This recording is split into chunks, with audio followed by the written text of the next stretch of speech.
सोचिए आपने देश की सबसे बड़ी मेडिकल प्रवेश परीक्षा का री एग्जाम दिया। अपनी ओएमआर शीट और आंसर की का एक एक सवाल बारीकी से मिलाया और आपके खुद के कैलकुलेशन के हिसाब से स्कोर बना 522 नंबर। लेकिन जब एनटीए का फाइनल स्कोर कार्ड सामने आता है तो आपके पैरों तले जमीन खिसक जाती है, क्योंकि नंबर 522 से घटकर सीधे 95 हो गए। क्या ये कोई गणित की भूल है, सिस्टम की कोई बड़ी लापरवाही, या इसके पीछे कोई और गहरा राज है? आज हम बात कर रहे हैं नीट री एग्जाम रिजल्ट से जुड़े एक और सनसनीखेज मामले की, जहां महाराष्ट्र के एक छात्र ने हार न मानते हुए एनटीए के खिलाफ सीधे बॉम्बे हाई कोर्ट का दरवाजा खटखटाया है। आइए जानते हैं क्या है इस पूरे विवाद की असली कहानी। ये पूरा मामला महाराष्ट्र के बीड जिले से सामने आया है। नीट यूजी री एग्जाम के नतीजों पर लगातार उठ रहे सवालों के बीच सोहम नितिन गावते नाम के एक अभ्यर्थी ने एनटीए की कार्यप्रणाली पर गंभीर सवाल खड़े कर दिए हैं।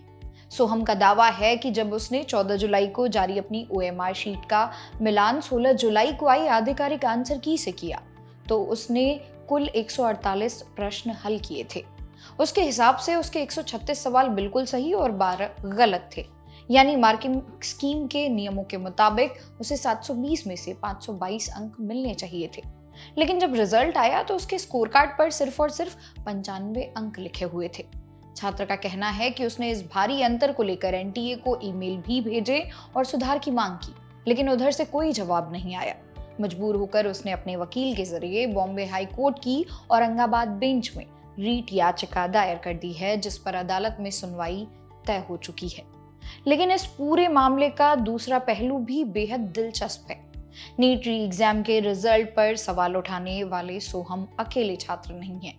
रिजल्ट के बाद से ही कई छात्रों ने अपने स्कोर को लेकर आपत्ति जताई है। हालांकि नेशनल टेस्टिंग एजेंसी यानी कि एनटीए ने इन सभी दावों पर एक बेहद सख्त और चौंकाने वाला रुख अपनाया है। एनटीए का कहना है कि जो छात्र ऐसे दावे कर रहे हैं वे असल में एआई की मदद से फर्जी ओएमआर शीट तैयार कर रहे हैं और सोशल मीडिया पर भ्रामक खबरें फैलाकर माहौल को खराब कर रहे हैं।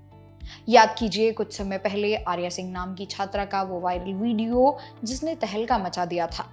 आर्या का दावा था कि उनकी ओएमआर शीट में क्वेश्चन नंबर का सीक्वेंस गलत था, लेकिन फिर भी उनके 609 अंक बने रहे। पोर्टल पर शिकायत दर्ज कराने के बाद उन्हें एनटीए की तरफ से अपडेटेड ओएमआर शीट मिला तो उनके अंक तब भी 609 निकले। यानी एक तरफ जहां कुछ मामलों में सुधार हुआ तो वहीं दूसरी तरफ सोहम जैसे छात्र अब न्याय के लिए अदालतों का चक्कर काटने को मजबूर हैं। ये पूरा विवाद सिर्फ कुछ अंकों का फेरबदल नहीं है, बल्कि ये देश के लाखों मेडिकल स्टूडेंट्स के मानसिक तनाव और उनके भविष्य का सवाल है। जब एक छात्र दिन रात एक करके परीक्षा की तैयारी करता है और रिजल्ट आने पर उसे अपने अंकों में इतना बड़ा अंतर दिखाई देता है तो उसका सिस्टम से भरोसा उठना लाजिमी है।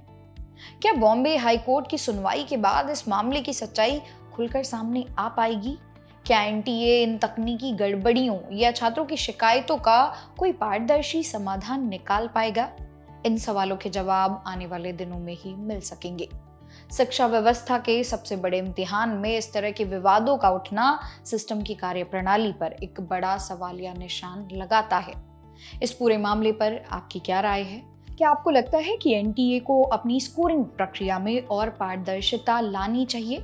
अपने विचार कमेंट बॉक्स में हमें जरूर बताइएगा। वीडियो पसंद आई हो तो लाइक और शेयर करें। मेरा नाम है मोनाली पांडे।